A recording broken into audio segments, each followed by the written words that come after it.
What's up, everybody? Christian Ballard here with Ballard Sports Media. Here today with Off the Court, episode 6. Wow, 6. I cannot believe it myself. No, it's not all that shocking. I've been doing this. That means I've been doing this. Well, I guess I technically started on a Thursday, but because I didn't get a chance to do it that Tuesday of that week. So, see, this week would be on this Thursday would be 4 weeks. So I've been doing this about a month or so. But anyway, as always, I do appreciate everyone watching and tuning in to my live streams. I get a couple people to tune in sometimes. As always, hit the like, subscribe, and all that good stuff. Feel free to comment in the live stream. Happy to answer any questions or take any basketball comments, whatever. So we got some stuff to talk about today. All-Star game recap took place on Sunday. That was the talk of the weekend, I'm sure, at least for the NBA. Let me find it. So, I did not get to see all of it. I got to see some highlights, though. Team LeBron, Team Giannis. Oh, man. That was crazy. 157 to 155 was the final score. Team LeBron won over Team Giannis.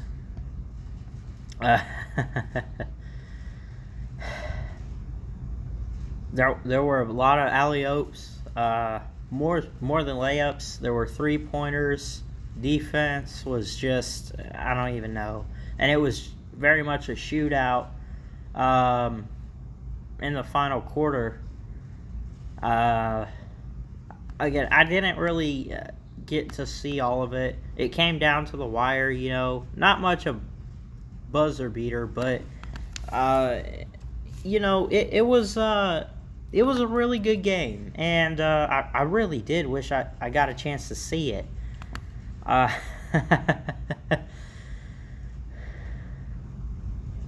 me see. What is this? I just found this. Whatever. So, but I really did wish I got a chance to see all of it. I'm trying to figure out how it ended, because it said it was a wild finish, but it's not giving me much details.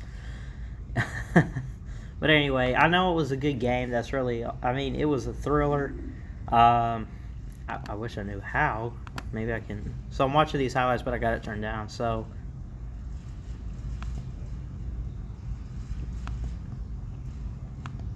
I guess they had a target score. You had to make a target score? Are you serious?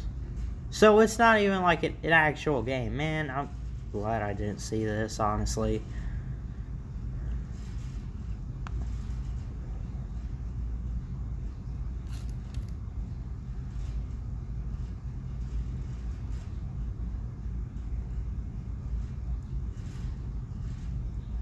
But anyway, it seems like it was a good game. And listen, no disrespect to the All-Star game or anything of the players, but if you have a target score in an NBA game, that's just sad, man. You should just play until the clock runs out or something, right? But anyway, it was an interesting game, good one. So, but we got some actual NBA games this week. Not to say the All-Star game isn't an actual game, but we're back to having some true basketball action. This Friday on the 21st, as you guys know, I do NBA live streams, react to games. I haven't done one in a couple weeks, though. I actually might do one on the 22nd on the Saturday if I do get a chance, because I don't really I don't know. Let me see how close this game is supposed to be right here. Oklahoma City host the Denver Nuggets. It's almost a 50-50 game. And they got some good players. Chris Paul in Oklahoma City. He's a great player. There's no line out. No injury reports for this game, so it looks like, unless it's suspension, which it doesn't look like there is, we should see all first-string starters. So, I could do this game. I'll think about it. There's that, or New Orleans at Portland.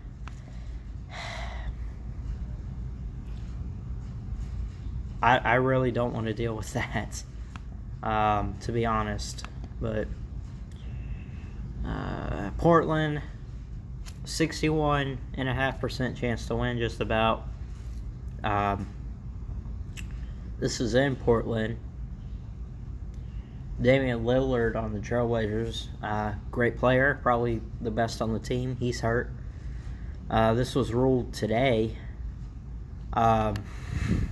I really, at some point, I want to be able to stream a Pelicans game because I really want to see Zion play. I haven't gotten much of a chance to. I'm looking now, though. Looking now at the Pelicans roster. Maybe I can find a game coming up soon. So, there's that.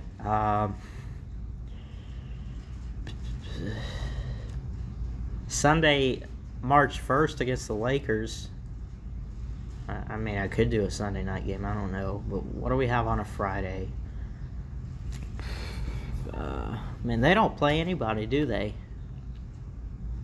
Wow.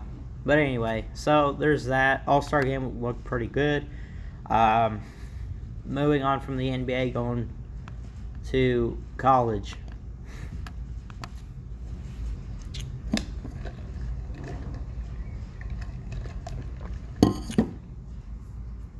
Oh, did that go away? My bad. So, what do we have?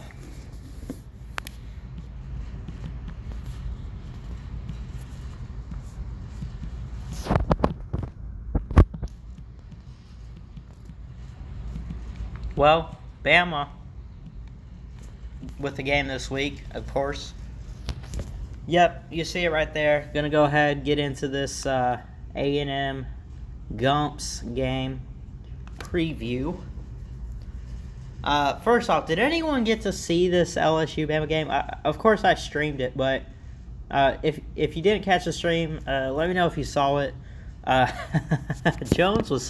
Herb Jones, a great player, by the way, on Alabama, had a cast on his left hand. I guess he normally shoots left-handed. I'm not sure, but he was shooting free throws and whatnot with one hand and making them. Oh my goodness, that was impressive. Alabama, just to go ahead and recap, great win over LSU at home. 88-82 the final score, and somewhat of a thriller. Kyra Lewis scoring 27 points. Jaden Shackelford had 26. LSU tried to make a comeback, but failed to do so. I mean, listen, LSU was 40.7% on three-pointers, 43% on field goal. Bama 37% on three-pointers and 42% on 42.4% on field goals. So LSU with 12 turnovers, Bama with 9. LSU with 44 rebounds, Bama with 42. The turnovers were a big key in this game, I think, and I felt like this was going to be, one of those games like who's going to win the turnover battle, right? Obviously, Bama won that, and they pulled out the win, 88-82. And now we go back to what I originally wanted to talk about was the Texas A&M game coming up. This is tomorrow night, Today is Tuesday, and of course Alabama plays on Saturdays and Wednesdays. Except for, I think 2 weeks ago they played on a Tuesday night when they played the Volunteers. But Bama should have no problem here. This is at home. 90.5% chance to win. Aggies with a 9.5% chance to win. Bama is 6-6 in conference play, 14-11 on the season. Aggies 12-12 on the season, 6-6 in conference play. This is again tomorrow night at 7:00. I won't stream it. I'll be at church, but Alabama has a 90.5% chance to win. Is there no spread in college basketball games or something, or am I just missing it? Because there's no spread on this game. There's no line. You look at this game, though, in Tuscaloosa, Bama's just been so great at home this year. I think maybe they've only lost 1 or 2 home games. They're really bad on the road, and I don't mean like bad, listen, they beat Georgia on the road. Which now I'm seeing it, they actually lost. I see 2 home games that they lost. You look at their last 5, as I'm seeing right here. 1 against LSU. Prior to that, overtime loss at Auburn. You had a road win against Georgia, 105-102 in overtime. You lost 2 home games against Arkansas and Tennessee. So, they're not perfect at home. They're not, excellent, obviously. But, again, the inconsistency is, kind of ridiculous. Now, I'm not saying consistency as in, they won only... here. Okay, they won 4 games in a row. Home against Auburn... going back to January, about a month ago. Home against Auburn, home against Mizzou, on the road against Vandy, and home against Kansas State in that Big 12 SEC challenge, right? That's 4 in a row. That's pretty consistent with winning, right? But at the same time, they're still off when it comes to, scoring points and all that, right? And they really struggle with close games, right? They've had a couple close games that they've won, but, if the game's truly on the line, you really going to bet on them to go out and actually, make a buzzer beater or something? I'm not saying Alabama can't do it. Obviously, you see right there, big Tide fan, but I got to, as a sportscaster, again, you got to be truthful. You got to be fair with it.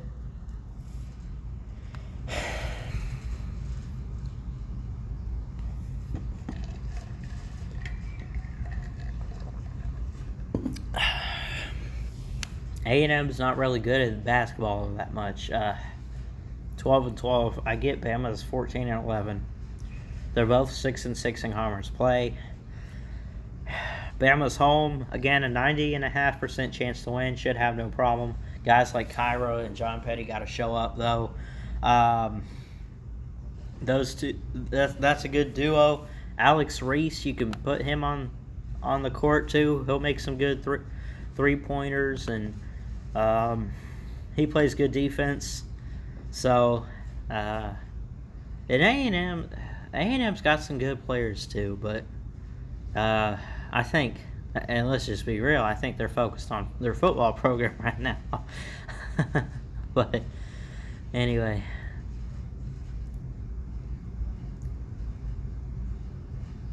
so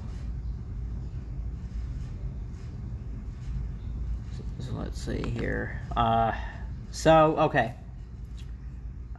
I guess I pretty much covered everything. I think I did the talk about, let's see. So I mentioned Nate Oates was on Paul Feinbaum yesterday. Had a good press conference. We did the All-Star recap, A&M preview. Some other games that are going to be on. Baylor, number 1, against Oklahoma. One game to keep your eye on, though. Don't let the fact that LSU just lost on the road at Alabama and now they're unranked, don't let that fool you, because they're home against Kentucky. They're a 2.5-point favorite. Is this tonight? Let me see. This is 9 o'clock tonight. Yes, that'll be an interesting game. I might watch that. I'm not going to stream it, but LSU has been struggling, though. But they're at home. They're a 2.5-point favorite. The over-under is 151.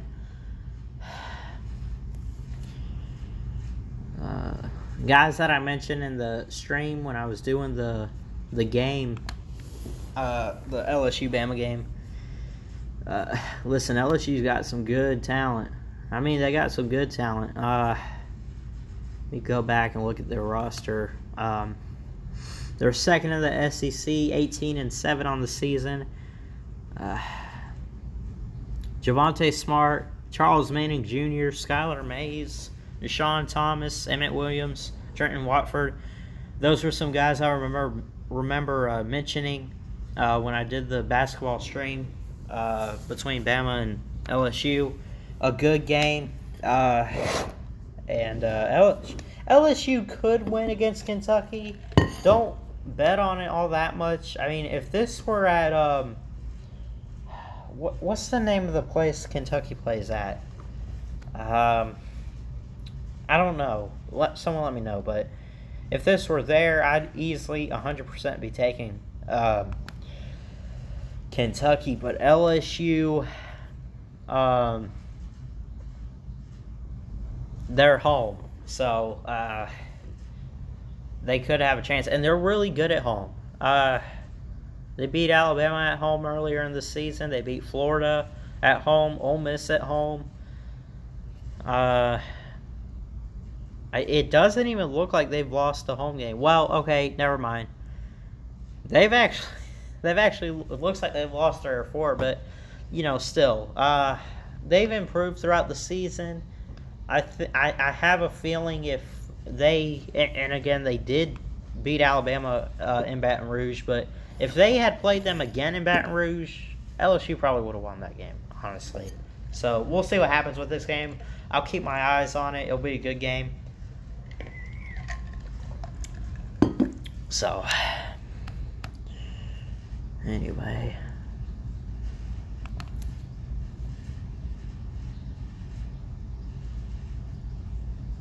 See, again, not a whole lot. So, what would it look like if the rankings were based on season record?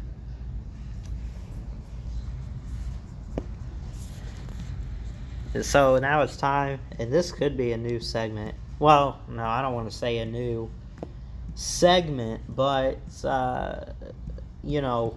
this is just something I want to talk about right now. The what if rankings. So, and I don't necessarily remember if I covered this earlier in the stream or not, but I'm going to cover it anyway. So, what would it look like if, it was based on season record? Because you got some lopsided rankings right here in the sense San Diego State, number 4, 26-0. They're one of the only undefeated teams. Actually, might be the only undefeated team. But if they based it off the rankings, if they based the rankings off, the records, right? You would probably have someone like San Diego State at the top, right? They're number 4 right now, but they might be 1 or 2. Louisville probably would be where they are, maybe a little bit lower, as they're 21-5. I'm not going to go through, and I really don't feel like doing a whole, let me sort them by the record. I'm not going to make a list or anything, but if, and again, it really doesn't matter where they're ranked right now. It's up to the NCAA committee. right? Yes, the rankings are important in the AP poll. This is just to see, okay, who's in the mix for the tournament talk. You got Auburn, you got Louisville, you got Kentucky. Florida State looks like a pretty good team right now. Duke, they're always in there. Baylor, Kansas, Gonzaga, right? Villanova. I mean, Maryland. Maryland's a pretty good team this year. I'm trying to think. I can Google it real quick. But when is the What's up, Gator hater, no nation? I was just talking about your Florida Seminoles, Florida State Seminoles. I'm sorry. They're ranked at number 8 right now, and they actually could make the tournament. I was just going to look up when the selection day is. Hang on. So,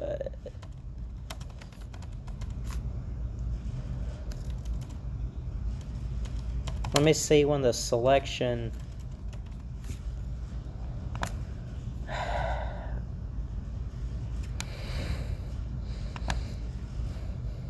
So this was posted 2 days ago. So Selection Sunday is March 15th. That's about a month. Final Four is in Atlanta, right? The first 4, which I guess you could consider a national invitation or something, just to get in, which I don't understand these first and second round, Midwest, regional, West regional that I'm reading. I get the Final Four, I get the Sweet 16, I get all that, which that actually might be what all of this is the round of 64 and all that. So make it, we going to win it. Florida State's a good team, man. You guys have a good shot. I think you guys will at least get in the tournament. We'll see how far you guys can go. I don't even know.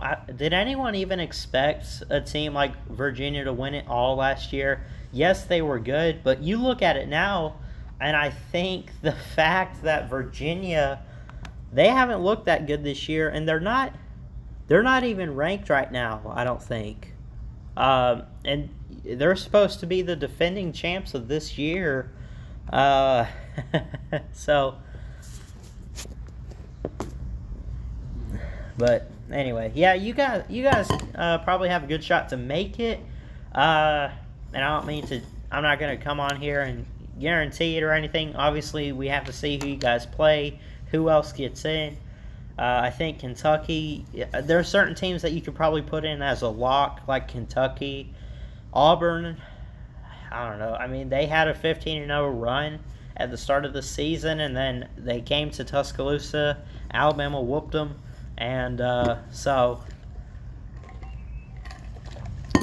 they could, based on that part. They're ranked number 13 right now.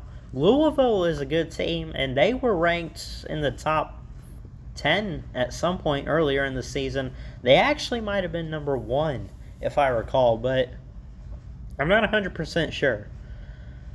So, and I'm always listening to Coach Nate Oates, the head basketball coach for Alabama.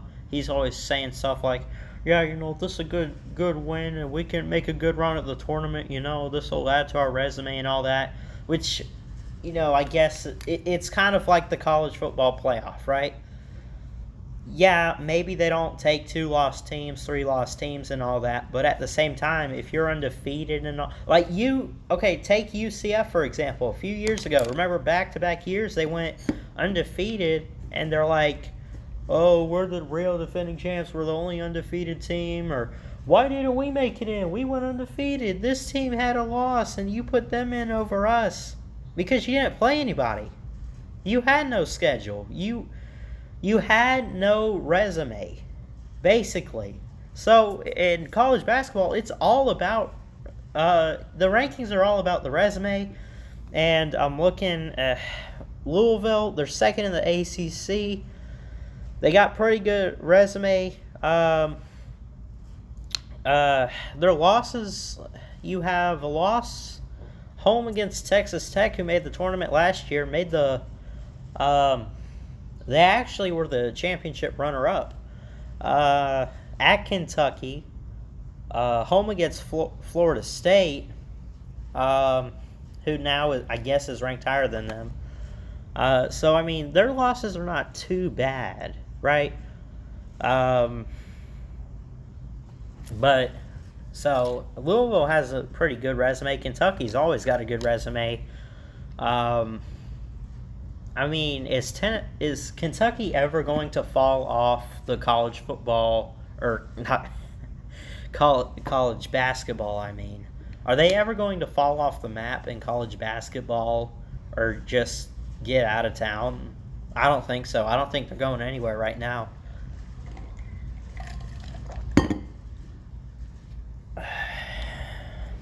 So,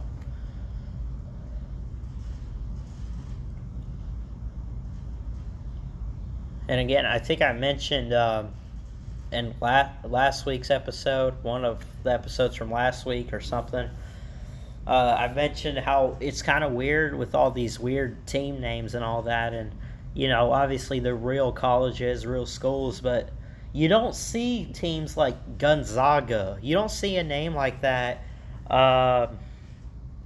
You don't see a name like Gonzaga in college football. You don't see... What the heck is Creighton? What is Seton Hall?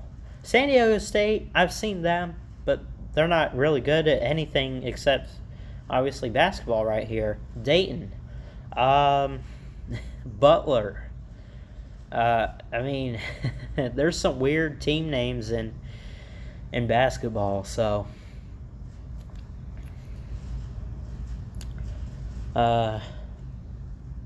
Virginia is one of those teams that got hot at the right time last year. Yeah, that is true. I mean, listen, they probably should have lost that game to Auburn. Auburn probably should have won that game in the Final Four.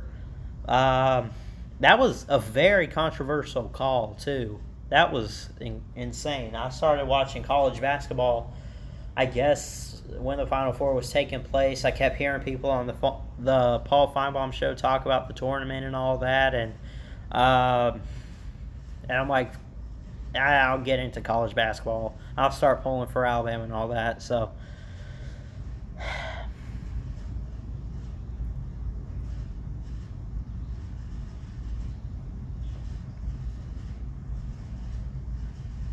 going to have all those little changes to fill the bracket, but I don't think Gonzaga has a football team. I can Google that real quick. You might be right. Gonzaga football.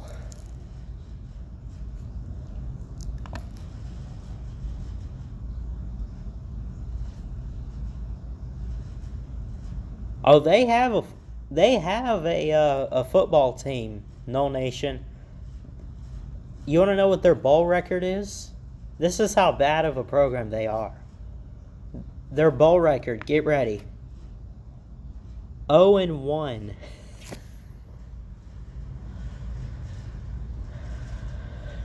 All time.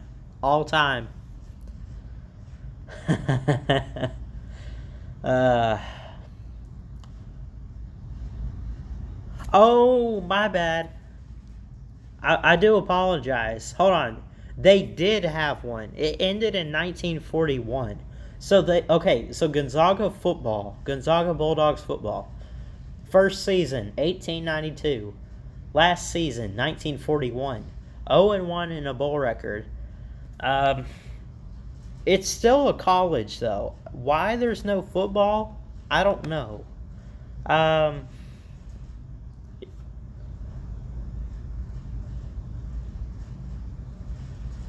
I'm curious what happened to the football program, because you don't just get rid of a football program just because they're bad, right?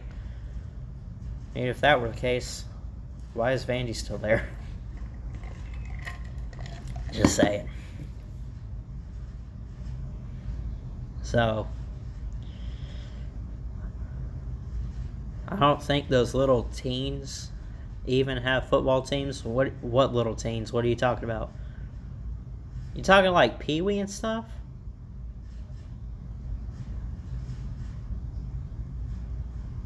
Whoa. Cumberland University got beat 222-0 by Georgia Tech and dropped their foot. What? In football? 222 points? Hold on. Now I gotta Google this.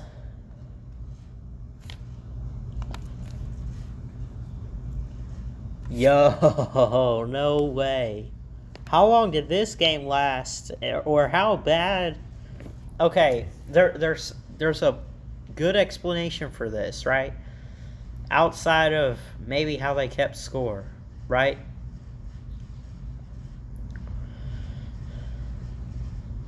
It says it was the most lopsided in the history of college football. Looks like the highest game ever scored. This was October 7th, 1916, over a century ago. There's a perfectly logical explanation for all of this, okay? Cumberland has no athletes on that field. Or Georgia Tech was that much of a powerhouse and never gave the ball up. Or they just kept playing. Maybe there was no time clock. I don't know, but that's crazy.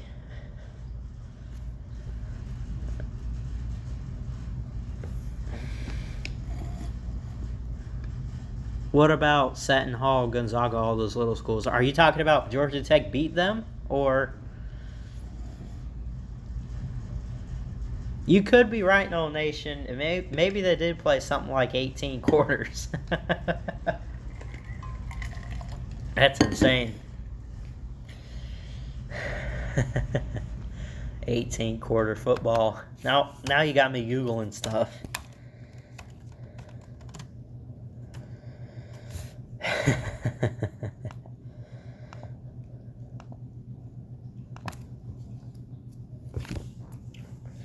$18 quarters.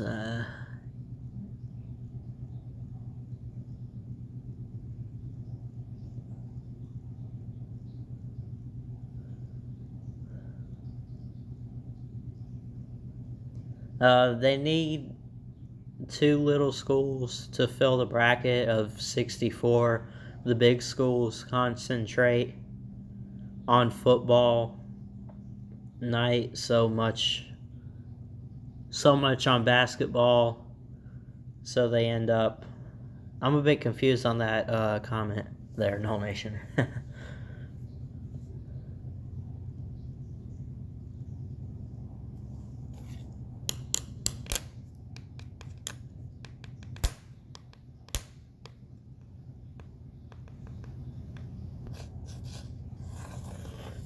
Anyway, that was a pretty interesting All-Star game. Again, I didn't get to see it, but I got to see highlights, and that was incredible. That was, wow.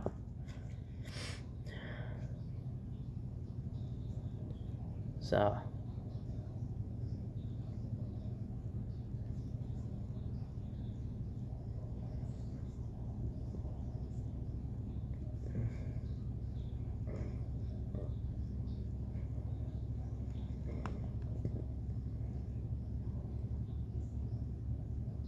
basically, the Power 5 schools,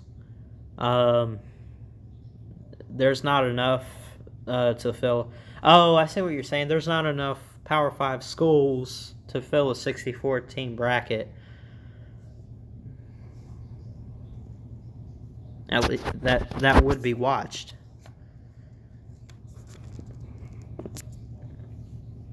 So, yeah, I get it. I still think it's kind of ridiculous, though. I mean, if you're gonna have a team of like 64, though, I mean, you might as well just make a team of all, however many college basketball teams there are. I mean,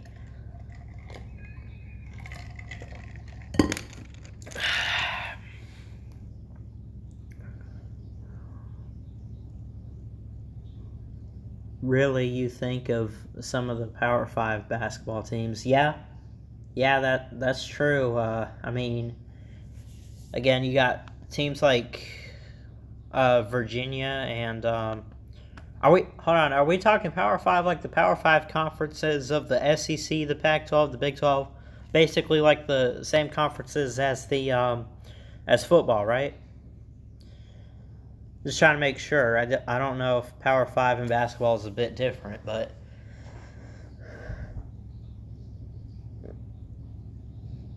yeah, I got it. Okay, so think of some of the Power Five basketball teams. If you did that, there wouldn't be a season. It'd just be a big tournament. That is interesting. I mean, listen, but if it's one big tournament, that doesn't make this. Then it's not as interesting because there's no competition to get anywhere, right? I mean, obviously there's um, you know uh, competition to get to the end and win the title, but I mean, come on, there's not as much talk because you know who the teams are, right? And once a team loses, they're out. They're eliminated. There's no, oh, maybe they could get back in. Maybe they can make it back. No, you're out. I mean, so,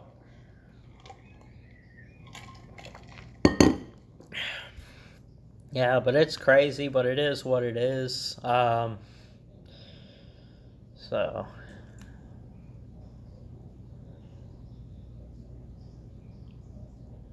Vanderbilt will be out after one game. Yeah. We were talking, I don't remember if you were there, but I think the other day on BVD's channel we were talking about Vandy and how bad they were and pretty much everything, and someone made a comment that they were really good in baseball or maybe it was softball or something. Vandy is just Vandy's terrible. I'm just gonna call it what it is. They're terrible. Wow.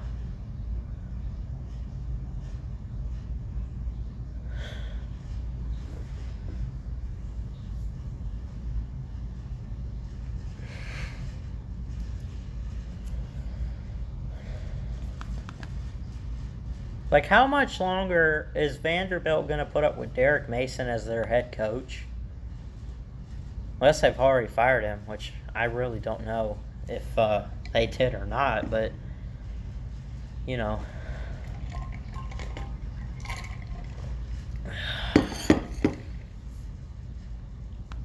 Let me see.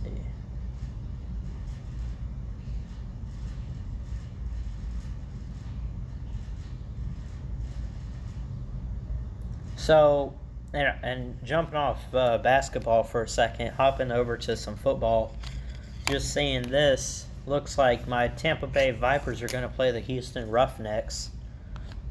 How good is this team?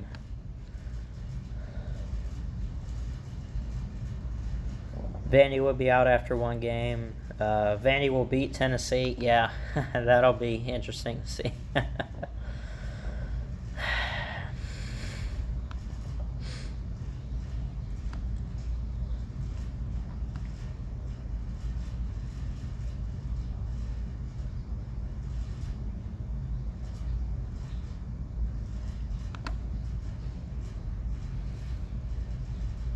Well,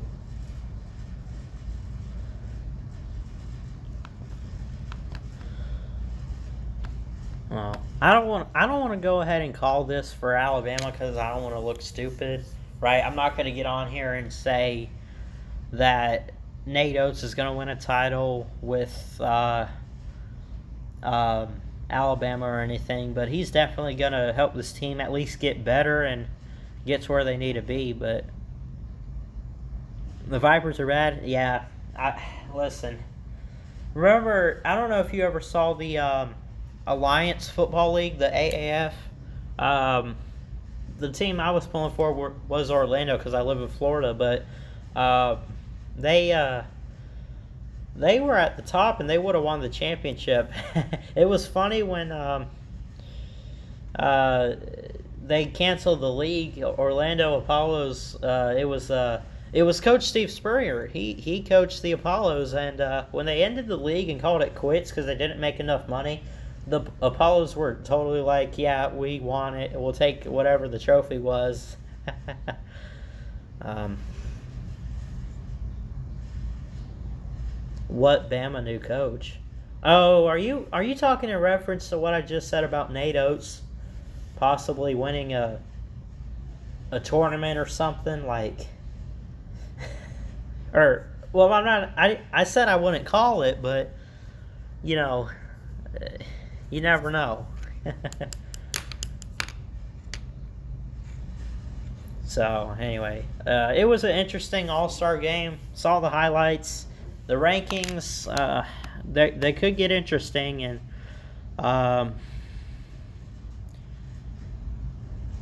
Charlie Strong. Hold on? Who's Charlie Strong? I feel like I've heard that name before.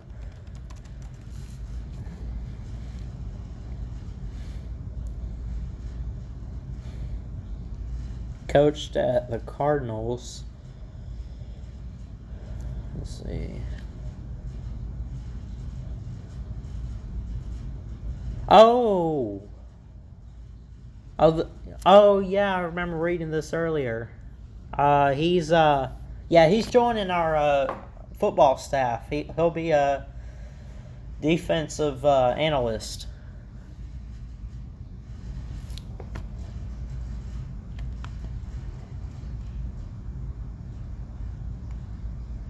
Yeah, the former. I saw where he was a former USF coach, or wait, was it USF or was it? Which one was it? Yeah, the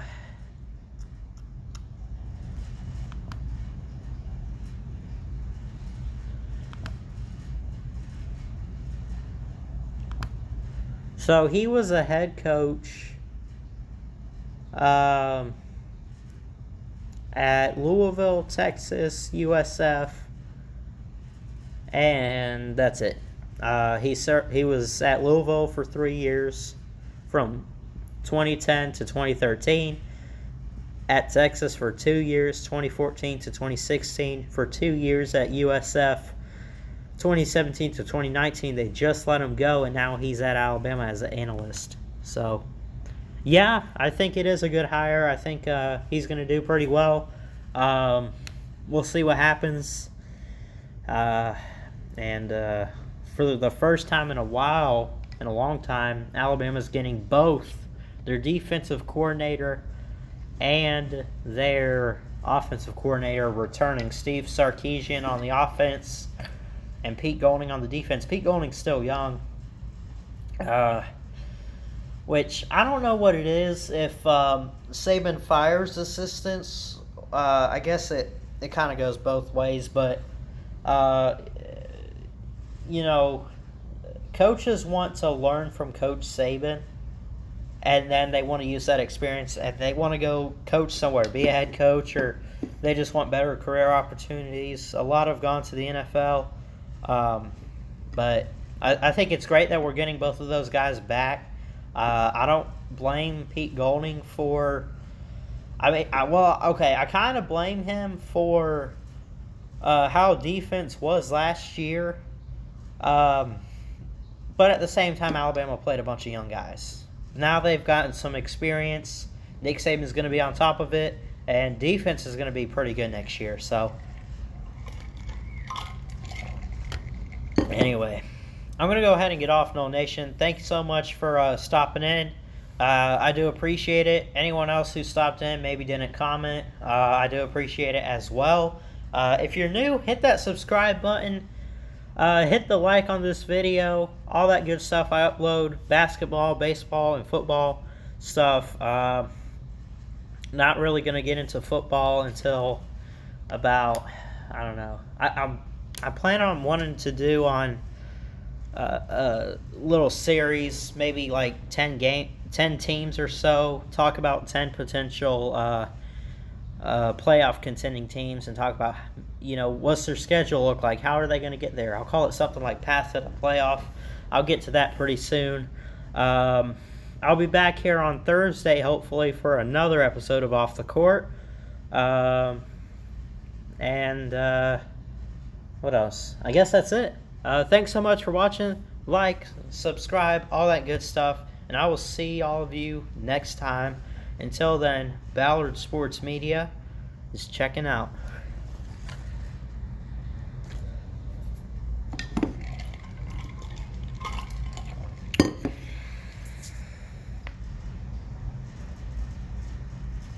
Miami, they're back. That's funny. Later.